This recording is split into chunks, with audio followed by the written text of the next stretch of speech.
Well, this bracket, which some refer to as a jig, before this was disassembled to keep the engine's geometry the way it was from the factory, so there's no vibrations later. You know, this vibration is after something like this. It's such a big job, it can really cause problems later on. U-joints can fail. So this centers it, locates it to the right angle, and this engine mount bracket is tied into the new custom front end. The other side's being locked up now. So you made that with brake heats, yes. By hand. Right.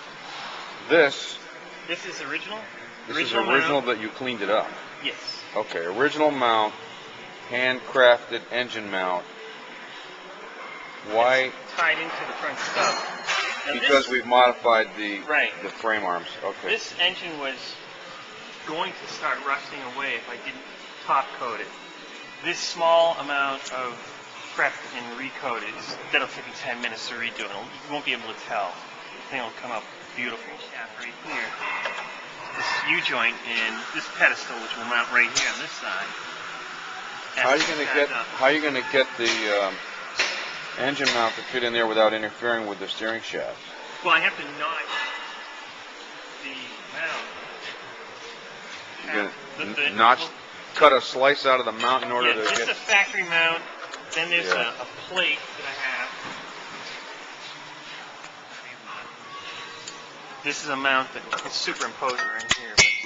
This is a mount that would go something similar like that fashion. Okay, so totally different style than the other side. Right, and this has to be notched for clearance for the shaft and then reinforced. And then another plate will come down here to reinforce this. And then we'll etch prime it and undercoat it.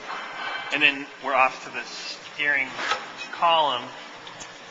There's going to be a couple of U-joints. U-joints allowing the 30 degrees operation, but it's not a straight shot here. Plus the exhaust is going to come here. So I have to put a hanger here, intermediate shaft, another U-joint, another double D-joint to the factory column.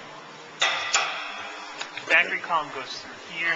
That angle will be determined by the factory bracket, factory mounting. So it's working off the factory setup, and it just needs a lot of modification to get it to work right, from new to old.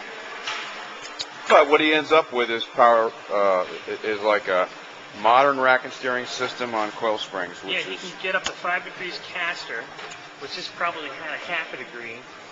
So it'll handle good on the highway. Plus it has a sway bar now. It's going to have disc brakes.